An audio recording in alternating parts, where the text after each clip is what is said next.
Morning lakay. Ito na ang ating sinangag. Ayan. Mga sinangag tayo. Daming bawang. Ito masarap. Maraming bawang. Ayan.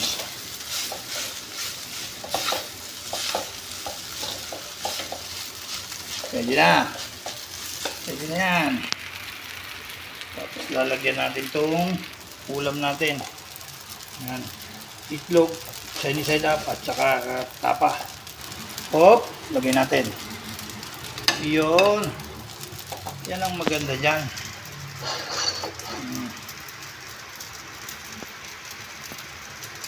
Ayan tayong itlog, tapa, fried rice. Yan ang masarap na almusal. Tapos sama mo ng kape o kaya Milo. O yan na.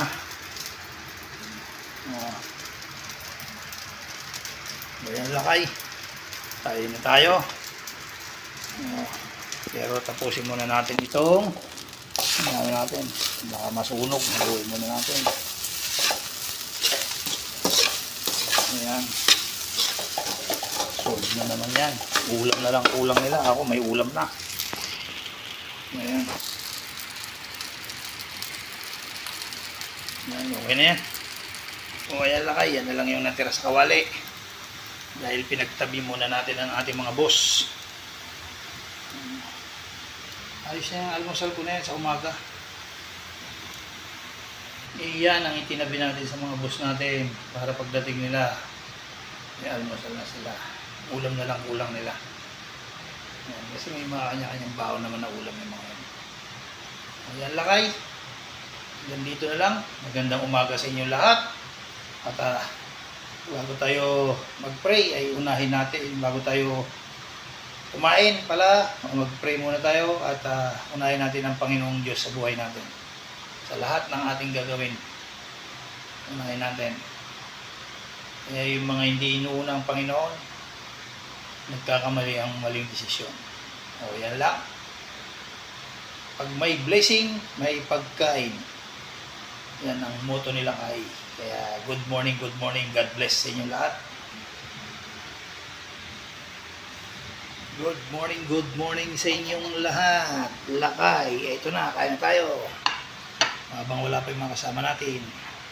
Tapos pa, sibuyas kamatis, meron siyang sibuyas kamatis. Ayan, susunod ko pa yan. Ayan. Tapos ito na, ang finished product ng sibuyas kamatis, sinangag. Tapos may pandesal pa. Ayan ang breakfast natin ngayon. Ayan. Tanguin ko na to at baka sunog na. Ayan na lakay. Ayan lakay, good morning. Mag-breakfast muna tayo. Pero bago tayo mag-breakfast, mag-pray muna tayo. Lord, maraming salamat po sa biyayang ito. Magbigay sa akin ng kalakasan at kagalingan na nagmumula sa iyo. Lord, sa iyo ko na po ibinabalik ang walang kapapod. Pasalamat sa pangalan ni Jesus. Amen. Thank you sa blessing. Ayan lakay, kain na tayo. Ito ulam natin, may tapa, sunny side up, tsaka sinangag. Tapos, di ba dati kumakain akong breakfast, sinangag lang at saka kape. Ngayon, medyo umangat-angat ng konti. Ayan. Milo na, hindi na kape. Ayan. Kasi may pambili na tayo ng Milo. Dati, kape na bigas. Sasangag mo lang yon. Pag nasangag, saka mo pakuluan ng tubig na may tubig. Pag nag-iba na yung kulay, kape na. Yun ang pangsasabaw mo sa kanin mo. Ngayon, Milo. Kaya umangat-angat ng konti. Kaya dyan, kain na tayo. Magandang umaga sa inyo lahat. Breakfast muna tayo. Bago tayo habang wala pa yung mga kasama natin.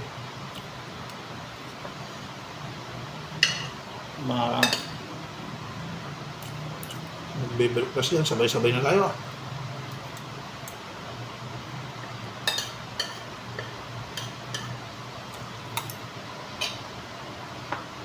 Milo.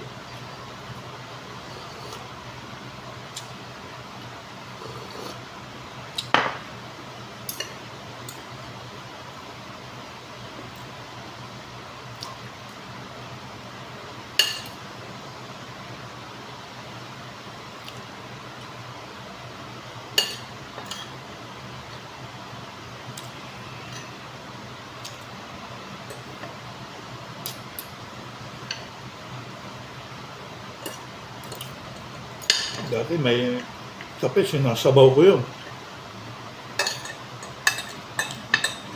Dahil walang ulam. Sa probinsya, may kape ka lang. Saka nilagang talbos ng kamote. Tapos mo sa bagong, ayos na. Dito, wala.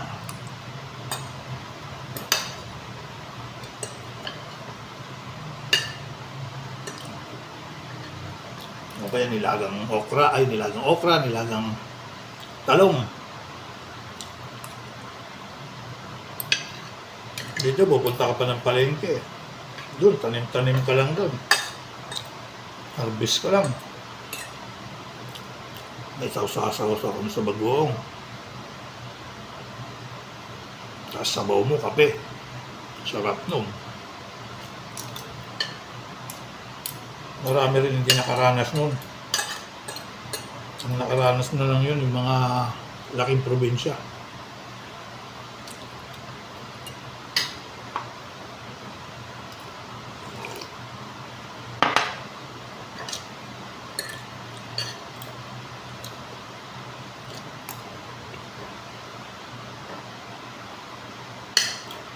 Pero masarap balikan yung mga ganun.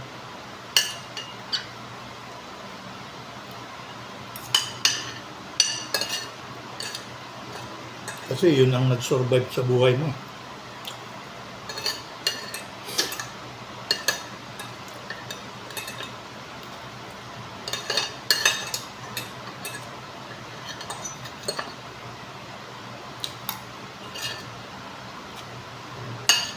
Yung mag-aararo ka ng bukid nyo, tapos pag uwi mo, pagod ka.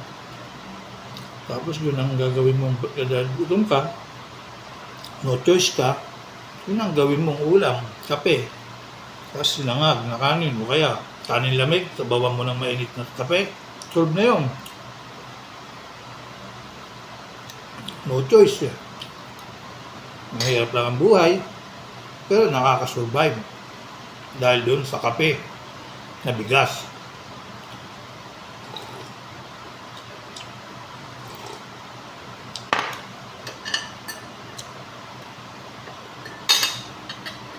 Tapos mayroon pang minsan yung mani. Tinangag na mani, durugin mo rin. Gawin mo rin kape, pwede rin yun. O kaya yung mais. Kasi dati marami kang mais. Minsan ginawa din namin yun. Dinurog. Sinangag, tapos dinurog, dinikdik.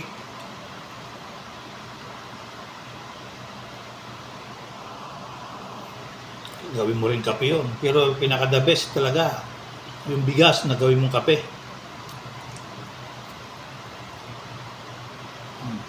Papakin na lang natin kasi isa na lang. Ayaw nga na magdagdag ng kanin.